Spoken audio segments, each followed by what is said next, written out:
En 2003 descubrí una red de pornografía infantil en Quintana Roo. En la zona hotelera y en la zona más pobre de Cancún estaban vinculadas a través de un grupo de empresarios, senadores, gobernadores, que tenían una fascinación por la pedofilia y estaban dedicados a traer niñas de diferentes países. Una de las niñas fueron a denunciar y la autoridad lo que hizo fue llamarle al líder de esta banda de traficantes para avisarle que ya lo habían denunciado y él se fue a los Estados Unidos.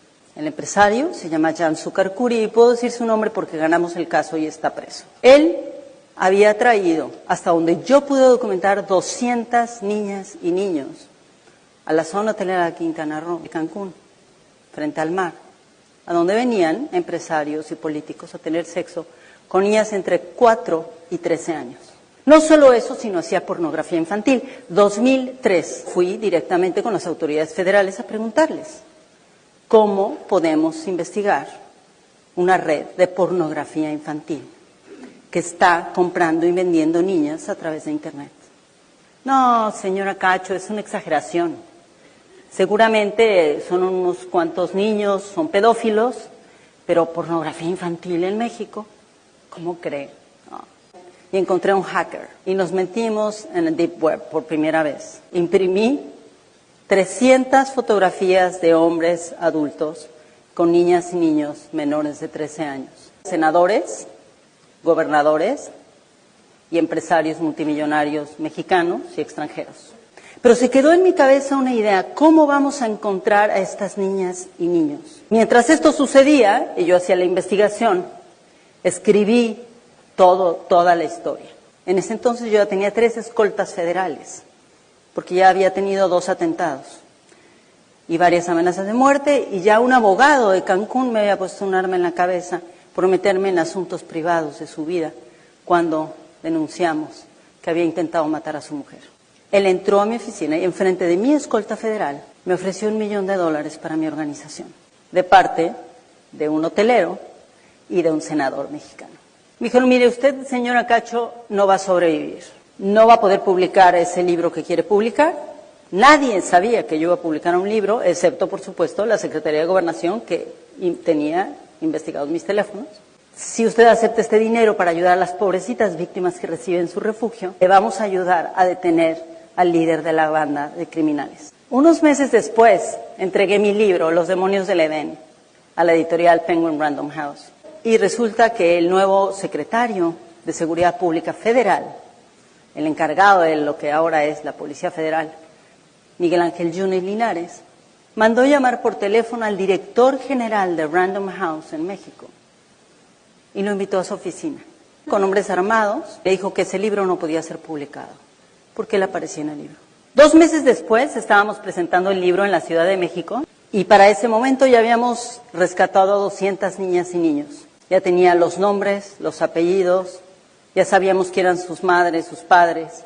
En 5 casos no pudimos contactar a la familia porque la familia fue quien vendió a sus hijos e hijas. Adquirí las llamadas telefónicas en las que uno de los miembros de la red criminal llamaba por teléfono a Jan Sukarkuri y le explicaba que cada niña costaba $3,000 como cuota principal.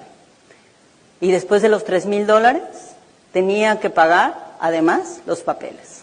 Mientras estaba haciendo esta investigación, llegó la policía aquí a Cancún, afuera de mis oficinas, vestidos civiles, 10 sujetos armados, y mi escolta se quedó inmóvil. Me secuestraron y durante casi 24 horas me torturaron. Me dijeron quién los había mandado, el gobernador de Puebla. Me dijeron por qué razones, por haber publicado Los demonios del Edén, y porque me había metido en la vida privada de todos estos senadores, gobernadores y empresarios. Afortunadamente yo había hecho toda una estrategia de seguridad en caso de, y los medios se enteraron a tiempo.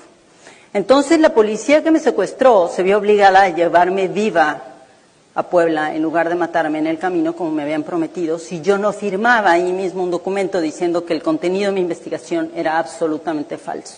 Me metieron a la cárcel, salí de la cárcel y pasé 1 año firmando todos los días en la cárcel de Cancún por haber cometido el delito de difamar a un grupo de criminales que se dedicaban a la trata y explotación sexual comercial de niñas y niños. Pero no solo eso, era una red de extorsión, de lavado de dinero, de pornografía infantil, de trata de personas, de tráfico ilegal. Cumplía con todos los paradigmas. Un año después gané el caso judicial. 12 años después estoy aquí parada frente a ustedes, después de haber ganado 7 casos judiciales y de haber logrado la sentencia, la primera sentencia histórica en América Latina, de un tratante de niñas y niños y de un productor de pornografía infantil, Jan Sucarcuri. Le dieron 118 años. Es la sentencia más grande que ha habido en la historia de México y la primera por este tema.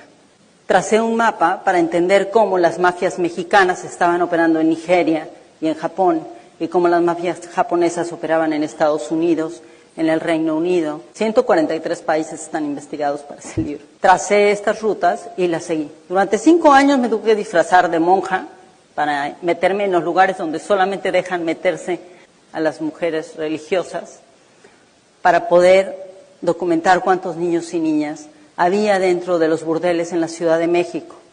134 niñas y niñas, solamente en una colonia de la Ciudad de México.